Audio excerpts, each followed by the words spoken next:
Boa noite a todos.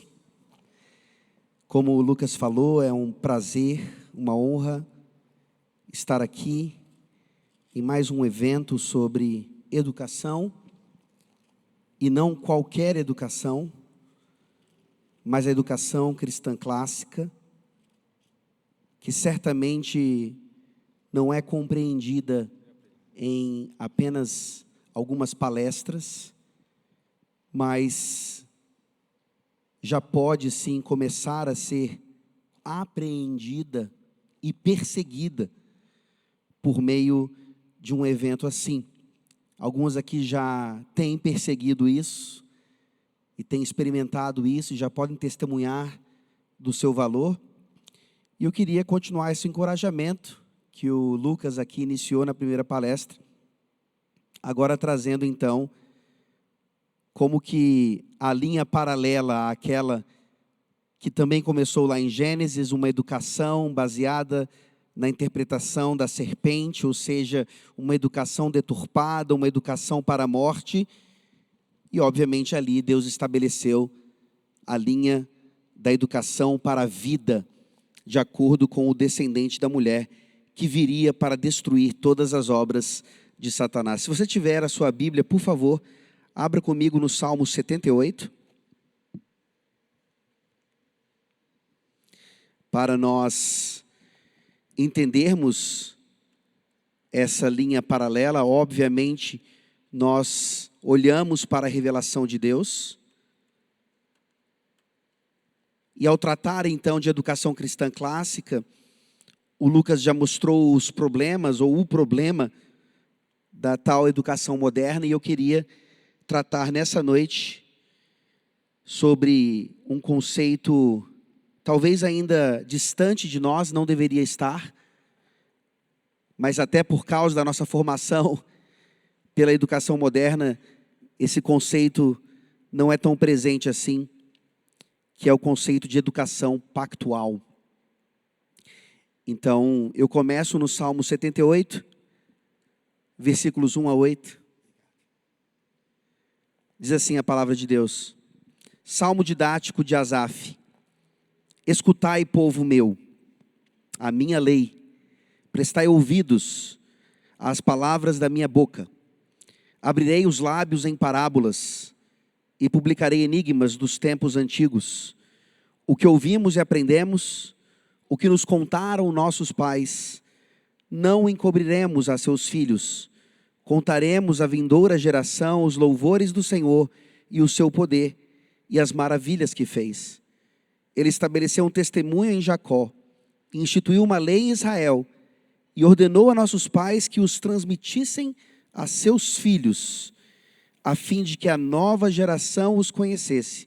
Filhos que ainda hão de nascer se levantassem e por sua vez os referissem aos seus descendentes, para que pusessem em Deus a sua confiança e não se esquecessem dos feitos de Deus, mas lhe observassem os mandamentos, e que não fossem como seus pais, geração obstinada e rebelde, geração de coração inconstante, e cujo espírito não foi fiel a Deus.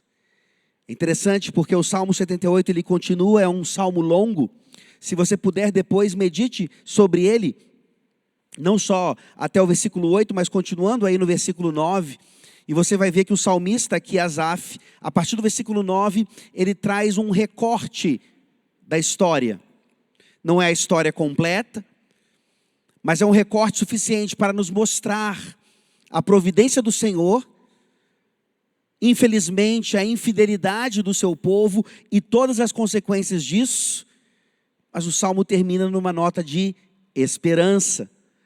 Não só o nome daquela embarcação, que pode até ter afundado, mas que trouxe sementes de esperança lá atrás, quando o Brasil ainda nem Brasil era, e nós vemos essas sementes, sem dúvida alguma, debaixo da providência do Senhor, germinando e gerando frutos no tempo dele.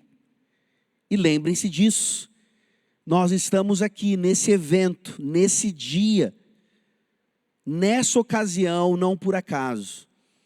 Existe um desafio grande para todos nós aqui. Somos uma geração abençoada, espero que vocês entendam isso. E que nós possamos então aproveitar, diferentemente dessa geração descrita aqui por Asaf, uma geração obstinada e rebelde, de coração inconstante, e cujo espírito não foi fiel a Deus, que nós possamos aprender com os seus erros, com os erros passados, e cumprir a tarefa educacional que está aqui manifestada. O Salmo 78 nos dá um resumo conceitual do que é a educação pactual. Os pais, as gerações anteriores, são chamadas para não encobrir a seus filhos o conhecimento de Deus, para contar à vindoura geração as maravilhas que fez, para que então essas próximas gerações transmitissem a seus filhos, a fim de que as novas gerações conhecessem, mesmo os que ainda hão de nascer, para que pusessem a sua confiança em Deus. E vai ficar claro a partir de amanhã, queridos, que isso aqui não tem a ver apenas com questões bíblicas. Talvez a gente olhe para o Salmo, aqui no Salmo 78, e a gente pense que isso está reduzido àquilo que a gente faz aos domingos, ou talvez em alguns momentos da semana, quando temos a transmissão de conhecimento bíblico para as próximas gerações. E que isso aqui então não tem nada a ver com matemática, ciências, literatura ou as outras áreas de conhecimento. Lê do engano. Aqui nós temos um princípio fundamental, nos mostrando que a educação pactual, então, é aquilo que Deus estabeleceu desde o princípio, para que de fato, como Lucas mencionou, os mandatos criacionais fossem cumpridos. E a tal da educação moderna tem sido ao longo da história, como nós vimos aqui na primeira linha do tempo, sim, resumida, mas que é suficiente para nos mostrar uma educação moderna que rompe com os padrões de Deus, que deturpa os padrões de Deus e que precisa ser combatida. E em nossa geração, Deus nos chama a fazer isso. Eu queria então começar com uma questão bem básica, bem fundacional, que é o próprio conceito de educação. Uma definição de educação. Se eu perguntar para você aqui, você talvez consiga responder. Se você é da área de educação, você tem palavras ou vocábulos, expressões que colocam melhor a ideia da educação. Mas independentemente do seu conhecimento, você precisa entender que educação, quando definida, ela precisa apresentar pelo menos dois aspectos. Qualquer definição de educação, eu diria que até os ímpios definiriam assim. E se não o fazem, estão errados. Os dois aspectos que devem estar em qualquer definição de educação são transmissão de conhecimento e formação de caráter.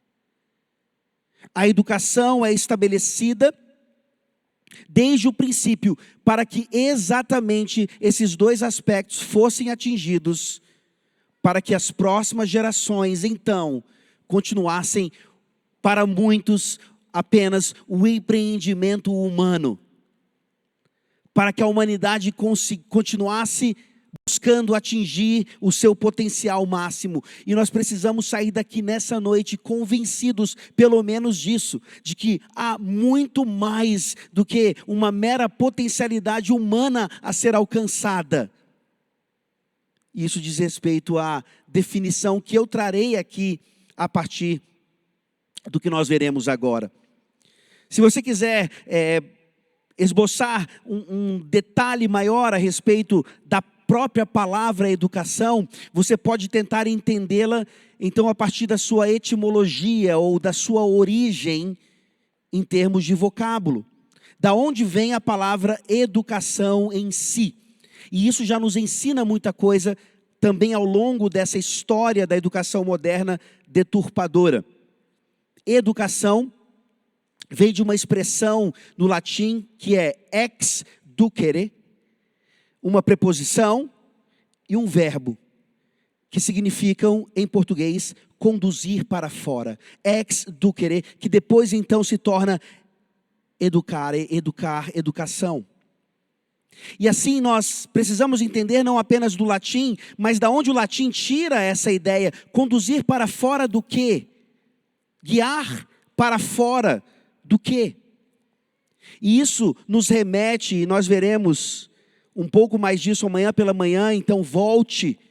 Talvez você não tenha condições de permanecer o tempo todo, mas aproveite o máximo que você puder. E amanhã pela manhã nós veremos um pouquinho mais. Já entrando aqui um pouco nessa ideia do clássico também, estamos tratando da educação cristã clássica. E obviamente esse nome, assim como vários outros, está envolvido nessa questão. O ex ducere, ou guiar para fora, nos remete lá à tal alegoria da caverna de Platão, ou o mito da caverna. E para sermos bem resumidos aqui, se você não se lembra das suas aulas de filosofia ou dessa alegoria, ela talvez seja uma das ilustrações mais importantes da história da humanidade, não no sentido de realmente nos mostrar a verdade como ela é, mas para que nós a compreendamos, para que nós entendamos então qual é a verdade, e é aquela que procede de Deus. Nessa alegoria então, Platão tenta mostrar qual é a função do filósofo, e por que não a do pedagogo.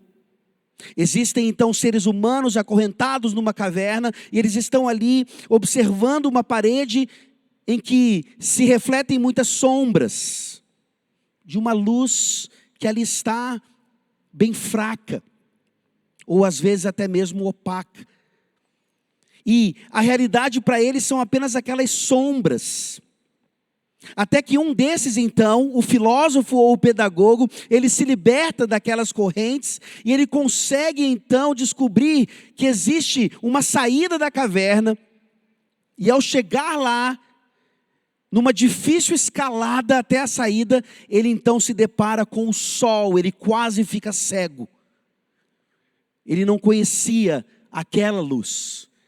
Uma luz que certamente mostra que o que havia dentro da caverna era, no mínimo, falso ou não tão iluminador assim.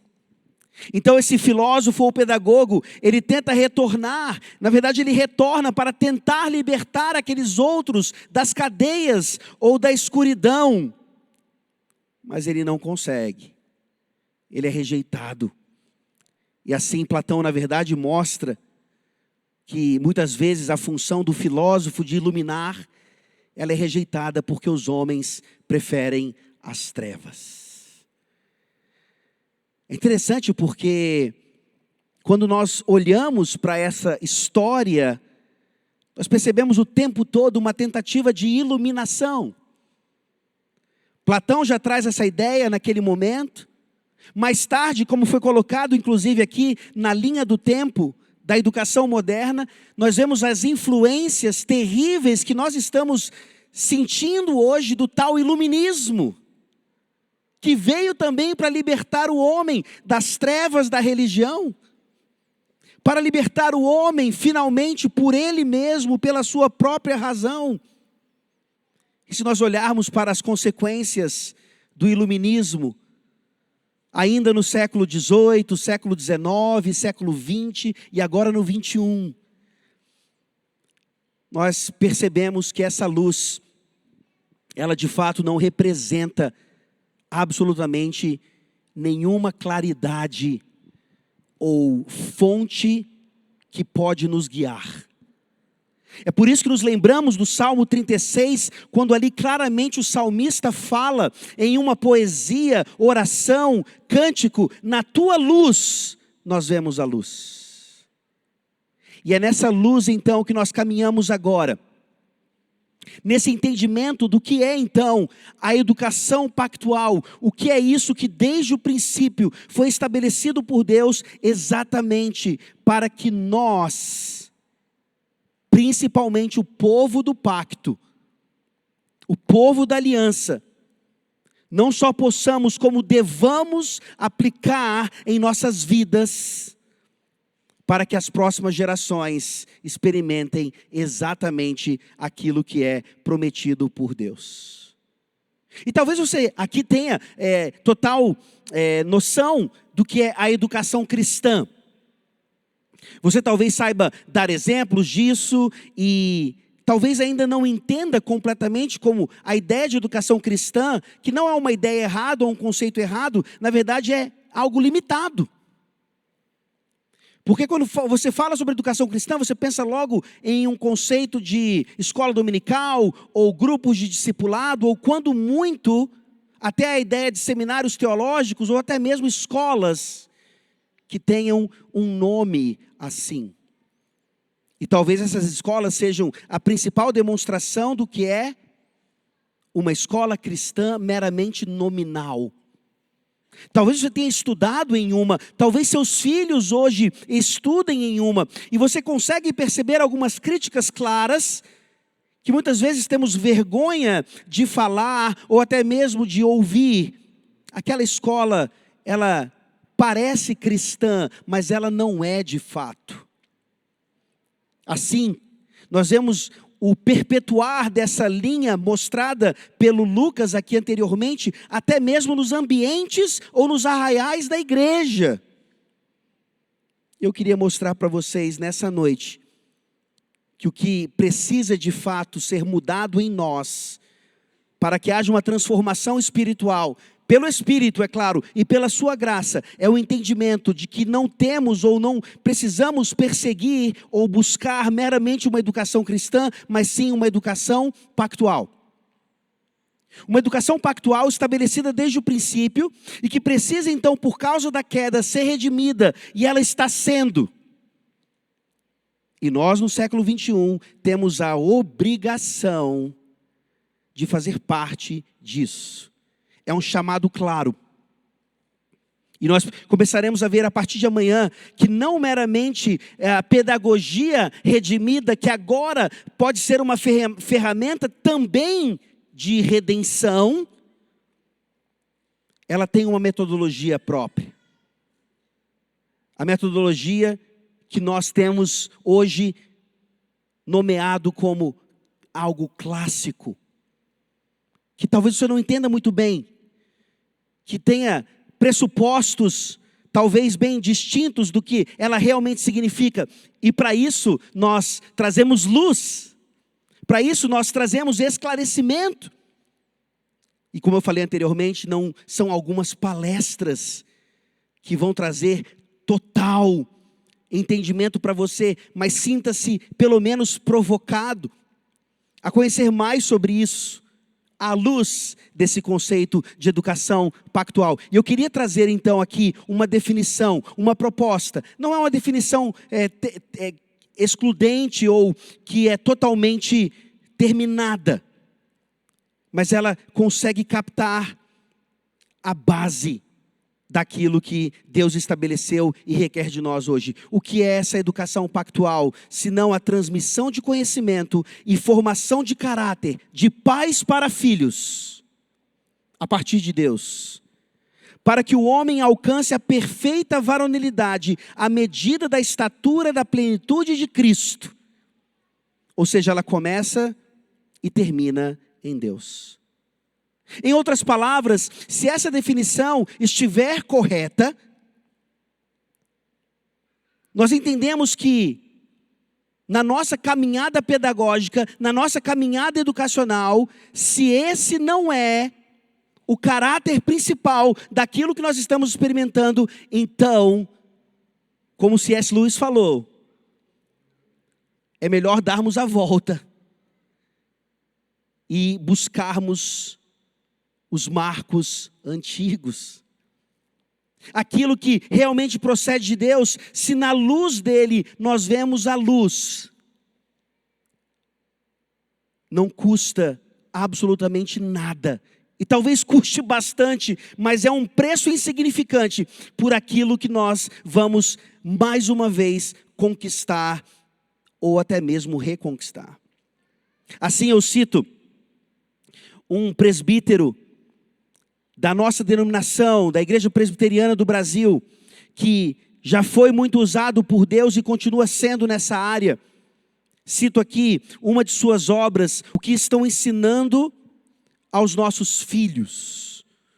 Uma desconstrução do construtivismo.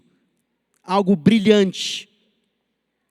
E assim, o presbítero Solano Portela, em uma outra obra, ele nos traz essa mensagem. Quando nos omitimos na esfera educacional, deixando que Satanás proclame as suas filosofias abertamente, sem contestação, enquanto passiva e retraidamente assistimos aos seus avanços em todas as esferas, estamos fazendo exatamente o que Deus expressa não permitir. Estamos deixando a sua glória para outrem. Preste atenção agora nessa lista.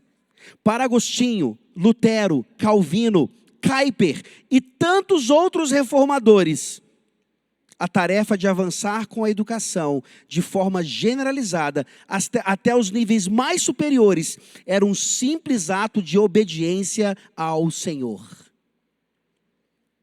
Um simples ato de obediência ao Senhor. A conclusão é óbvia aqui. Apesar de um treinamento precário que eu e você recebemos pela educação moderna, Deus nos preserva para que hoje nós entendamos que se nós, enquanto comunidade cristã, não estamos experimentando isso aqui nem de perto, quer dizer então que nós estamos em desobediência ao Senhor. É um chamado ao arrependimento. É um chamado a confiarmos mais uma vez em Deus e na sua providência. E de clamarmos a Ele, então, Deus, faz-nos obedientes. Custe o que custar, nos mostra, Senhor, a Tua vontade e nos auxilia a fazer a Tua vontade. Assim, queridos, eu queria aqui trazer rapidamente uma linha paralela àquela demonstrada ali pelo Lucas. A linha, então, que segue em obediência ao Senhor na sua providência ao longo da história, estabelecendo essa pedagogia, essa educação para a vida. E talvez você tenha percebido ali, em um dos slides do Lucas, ele não tocou muito nisso. Ele estava falando mais do desenvolvimento de uma educação precária. E eu queria que você guardasse esse nome. Talvez possa então ser um nome a ser pesquisado por você. Cassiodoro. Cassiodoro.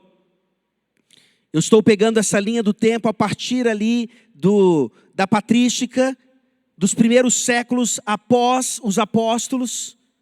Como veremos amanhã pela manhã, quando Deus estabelece na plenitude dos tempos, de uma vez por todas, por meio de Cristo Jesus, essa restauração daquilo que foi estabelecido lá no começo. Homens como Cassiodoro, então, são levantados por Deus para continuar esse projeto.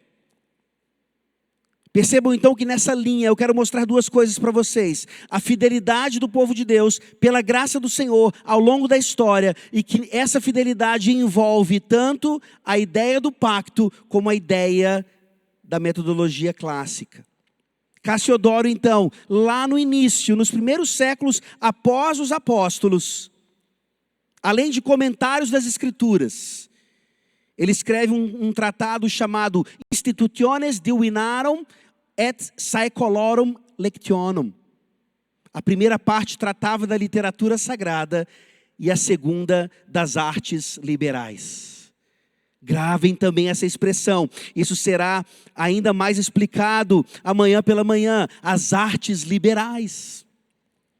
E é interessante, queridos, que quando nós olhamos para a Escritura Sagrada, para termos como logos ou paideia, termos gregos, mas não necessariamente originados ou pertencentes àquela cultura. Nós percebemos os escritores sagrados mostrando que logos, paideia e tantas outras coisas sempre pertenceram a Deus. Assim como as artes liberais também procedem de Deus. Então não é tanto aquilo que nós gostamos de dizer a respeito do que aconteceu na saída do povo de Deus do Egito, quando Deus manda então que haja um espólio ali, que o povo dele saia do Egito, da escravidão, com tesouros, com riquezas, dentre outras coisas, para lá no deserto poderem adorar ao Senhor como ele requeriria. Não é meramente espoliar os egípcios, mas sim resgatar aquilo que sempre foi propriedade do povo de Deus. Prestem atenção nessa citação de Lubac, um especialista na era medieval e nas artes liberais. Ele diz: tudo o que os escritores das artes liberais colocaram como sendo do seu próprio jardim, pode ser encontrado em grande medida nos extensos campos das Sagradas Escrituras.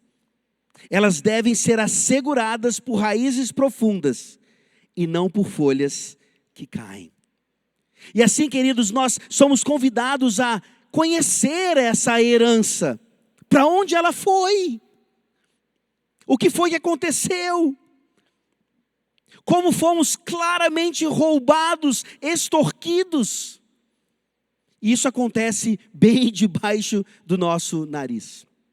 Continuando na nossa brevíssima linha do tempo aqui, nós chegamos, por exemplo, aos irmãos da vida comum. Lá, bem no centro, no meio ali da Idade Média. Por exemplo, Gerhard Grut investiu na reformulação da educação monástica. Muitos reformadores foram treinados exatamente nessas escolas. O currículo era prático, enfatizando especialmente gramática, retórica, lógica, ética e filosofia. Matérias que faziam sentido na vida que os meninos teriam. A escola também enfatizava a religião, ambos os testamentos, orações, vidas dos santos e de outros líderes religiosos e um uso prático dos princípios cristãos. Você avança um pouco também e tem um dos nomes mais conhecidos e que merece sim ser analisado com cautela em alguns aspectos, Comênios. Você deve ter ouvido falar dele, ou bem ou mal, sem dúvida alguma, tem uma posição fundamental na história da preservação dessa pedagogia que procede do Senhor e que deve retornar a Ele, dando a Ele toda a glória. Um precursor da sistematização do desenvolvimento gradativo do currículo. Chegamos então à Reforma Protestante. Quando o Espírito Santo não apenas traz vida à sua igreja, e a noção de um culto verdadeiro e de uma doutrina da salvação, como as Escrituras ensinam, mas um renovo em todas as áreas também, incluindo a educação. Lutero, em toda a sua ousadia, às vezes considerada exagerada por muitos, ele dizia: onde as sagradas escrituras não são a regra, eu aconselho que ninguém envie seu filho para lá. O que você acha dessa citação de Lutero? Coloque isso na perspectiva dos dias de hoje. Onde é que os nossos filhos estudam? Onde é que nós os matriculamos? Onde as sagradas escrituras não são a regra, eu aconselho que ninguém envie seu filho para lá. Isso parece ser uma exceção no meio do povo de Deus hoje, se é que acontece de alguma maneira. Melanchthon, seu discípulo direto, dizia que importância é para a igreja de Cristo que os meninos sejam bem instruídos na gramática. E aqui ele não está falando de um estudo específico de uma língua. Ele está falando de uma das etapas, de uma das partes que formam o trivium, que vocês verão amanhã. Quantos erros graves, dizia Melanchthon, trouxeram calamidade para a igreja e surgiram da ignorância da gramática. Queridos, nós não fazemos a menor ideia do que isso significa. E não é à toa que muitos erros e consequências terríveis continuam acontecendo no nosso meio hoje. Calvino, o grande Calvino, fundou escolas e promoveu a educação. Pasmem, queridos, o grande Calvino, ele passava de casa em casa em Genebra para arrecadar dinheiro para esse projeto tão essencial. Onde os calvinistas fossem, desde a Transilvânia até Massachusetts, eles levavam com eles não apenas a Bíblia e as institutas de Calvino, mas também a gramática de latim e o estudo dos clássicos. Percebam essa união. Percebam como não é apenas a Bíblia ou a teologia em si, ou a educação cristã muitas vezes, mas a educação cristã clássica. A educação pactual, de fato, não apenas ensinando pais a terem a sua responsabilidade praticada de acordo com as promessas do Senhor, mas como usar uma metodologia estabelecida também pelo próprio Deus. Os puritanos fundaram nada mais, nada menos do que a grande Harvard. Os clássicos floresceram debaixo do puritanismo e começaram a se degradar com o fim do puritanismo. Não há como escapar de tudo isso. Essa linha do tempo também é breve, como eu falei, ela não compreende todas as coisas que aconteceram, mas nos mostram o suficiente para que nós hoje, debaixo do poder do Senhor, continuemos essa jornada. O desafio é grande. E para nós entendermos então como aplicar a educação pactual em toda a sua plenitude, nós precisamos entender que existe então uma ligação direta entre a educação pactual e a própria ideia da criação. Deus, obviamente, é o pressuposto da ideia da criação. E a criação, por sua vez, é o pressuposto do conceito de aliança ou do pacto, que é a base da educação, como nós estamos vendo aqui.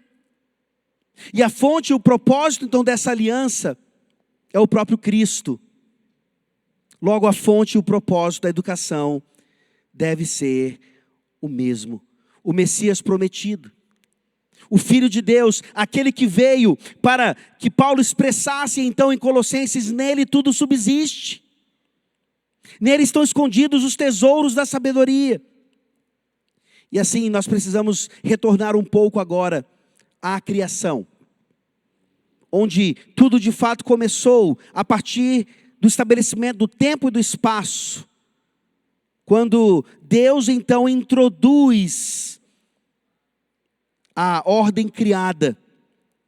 E eu gostaria que os irmãos dessem uma olhada agora em Gênesis capítulo 2. E esse texto nos mostra esse programa educacional desde o princípio. Gênesis 2, os irmãos sabem, é uma descrição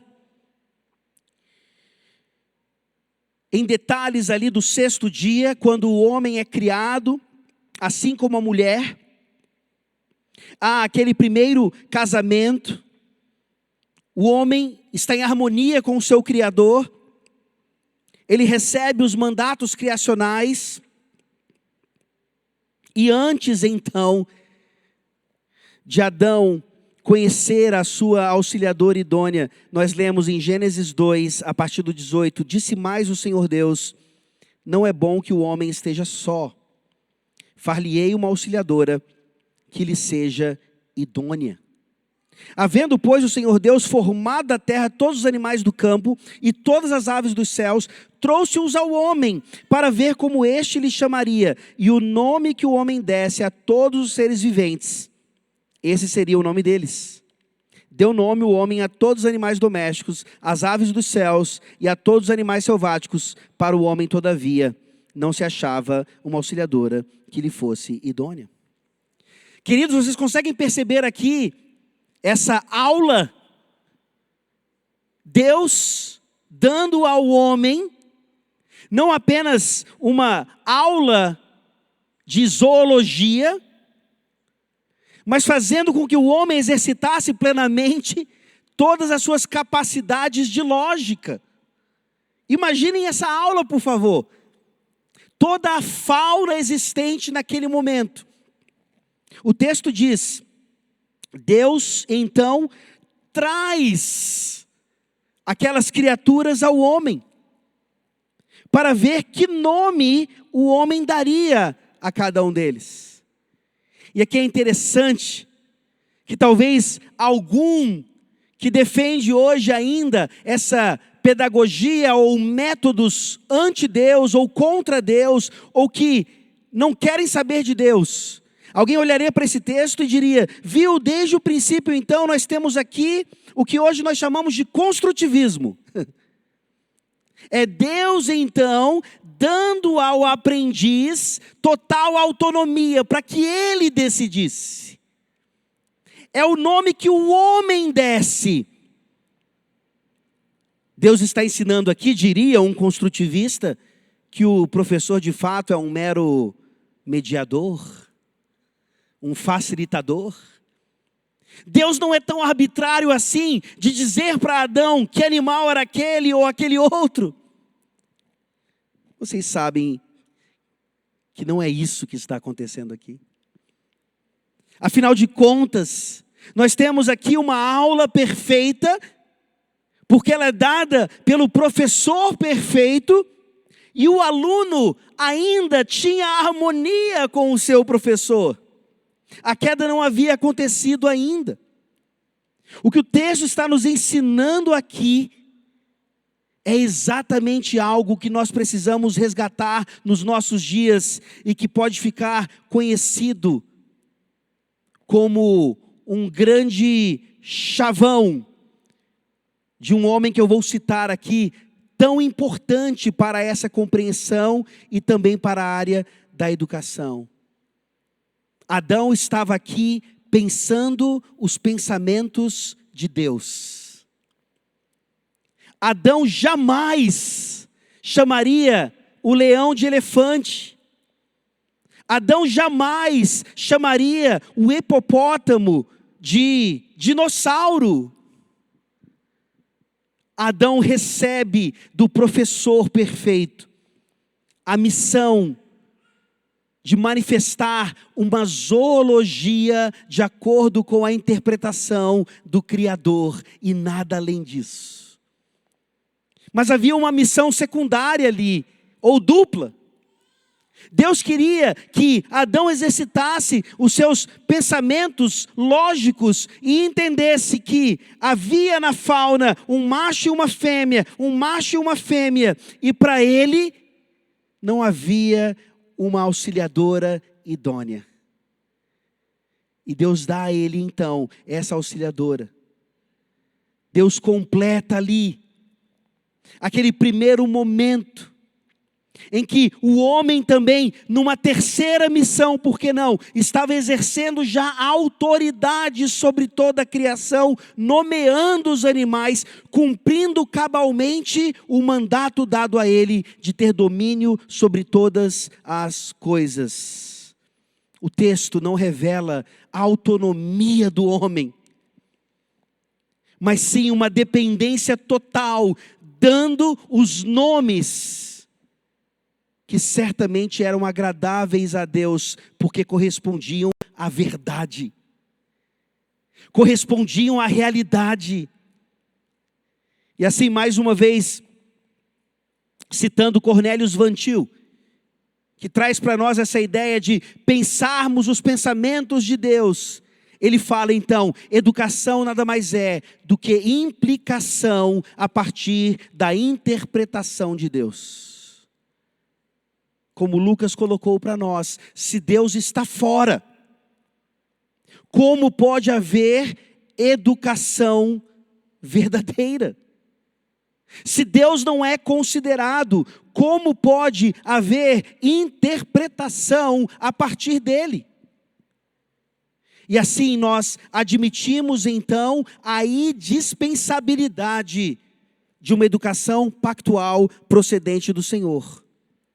O fundamento da necessidade de escolas assim se encontra na realidade de que nenhum fato pode ser conhecido, a não ser que seja conhecido em sua relação com Deus. E nós não temos tempo suficiente, hoje ou amanhã, para entendermos isso.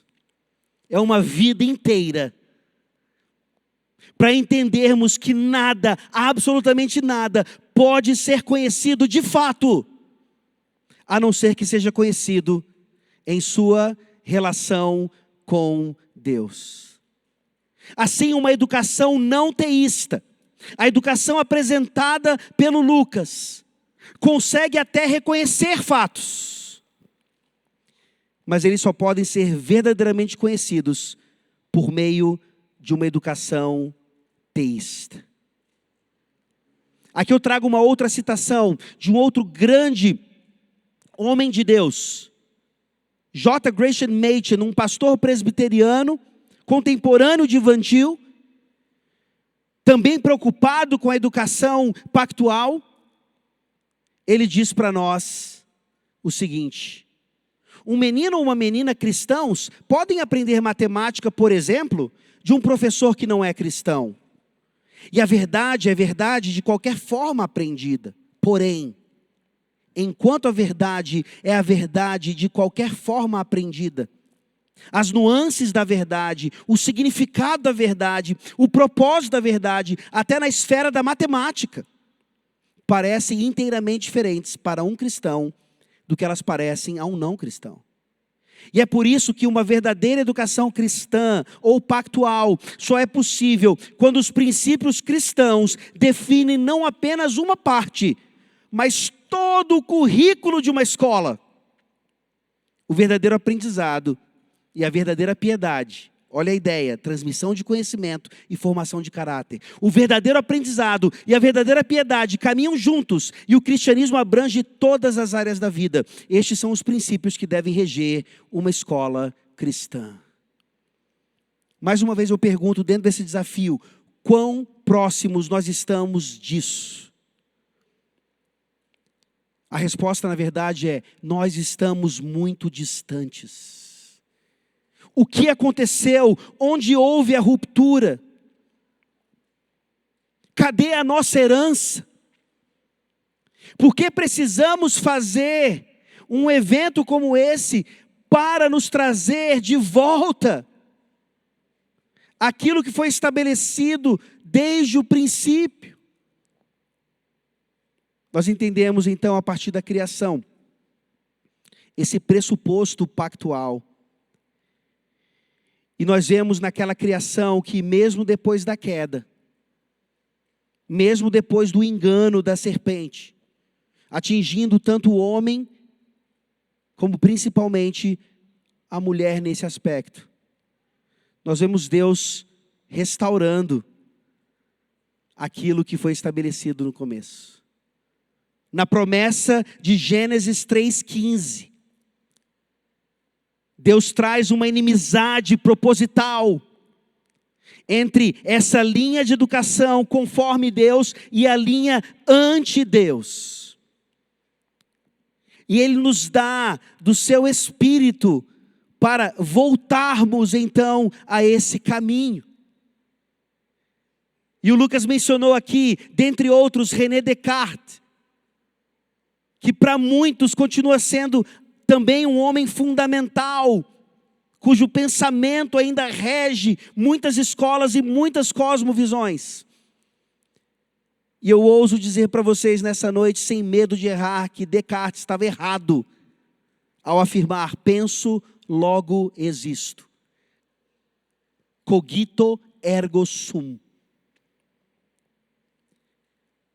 Antes da queda, e principalmente depois dela, a expressão correta é credo ergo sum.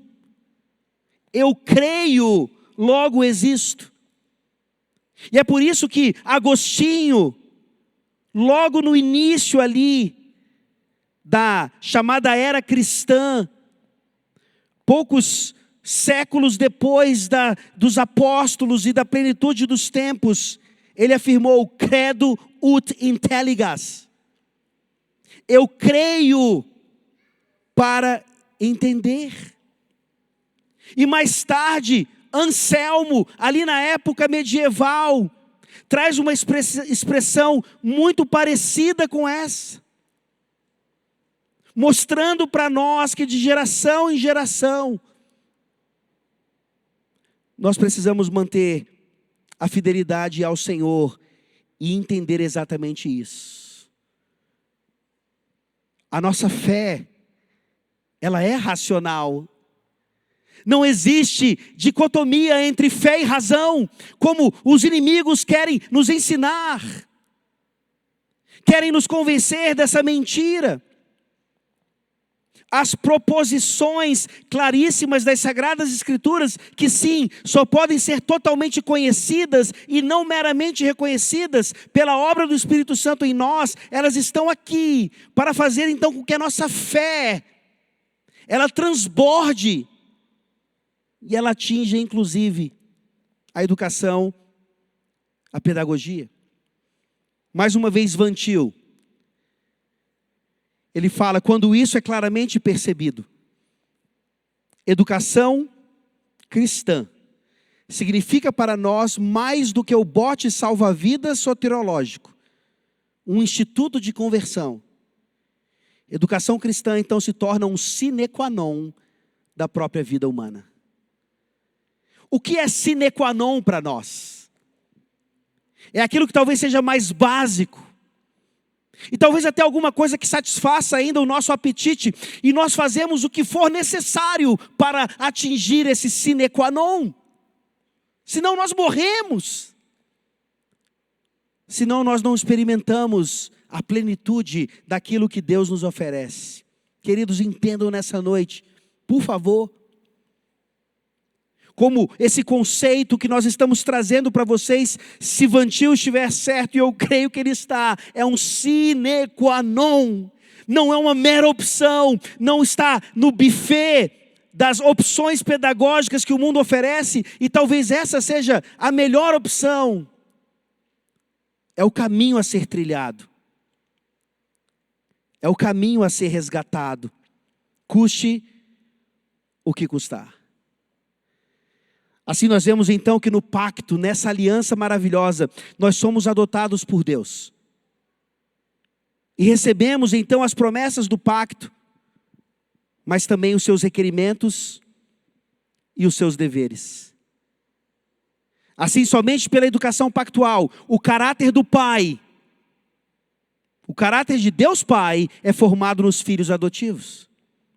As riquezas das promessas são fielmente transmitidas e experimentadas. Fé e obediência, como requerimento do pacto, são atingidos. Assim, quem é o responsável? Por que vocês estão aqui essa noite?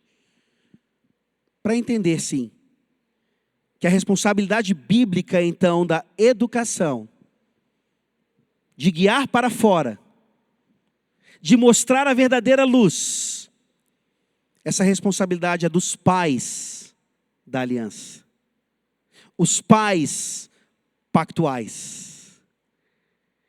Percebam, queridos, como essa doutrina, essa teologia é tão maravilhosa para nós, em vários aspectos da nossa vida. É fundamental aqui para que sejamos motivados, exortados, a voltar a isso aqui, a descobrir talvez pela primeira vez essa questão. E de uma maneira bem simples, não temos muito tempo para explorar isso nesse evento, mas existe muito material, existe muita pesquisa, existe muita vida prática já manifestando para nós as duas maneiras como isso aqui acontece no meio do povo de Deus. Como aplicar a educação pactual no meio do povo de Deus, para que não mais números definam se somos bem educados ou não. Não sei se vocês perceberam, mas num dos slides do Lucas ali, Ele está mostrando a precariedade da educação, os números terríveis do Brasil, mas mostrava que a China estava no topo. Eu garanto para vocês, queridos, que nós não queremos uma educação chinesa para os nossos filhos. Nós queremos uma educação que procede do alto e que de fato transmite conhecimento e forma caráter a partir de Deus e para Ele. Assim, as duas formas são, hoje algo bem recente enquanto movimento ou até mesmo prática no Brasil, não em outros países, mas principalmente na nossa nação, bem recente, o tal homeschooling ou a educação domiciliar. Que eu tenho certeza que somente por mencionar isso aqui, talvez já cause arrepios em alguns,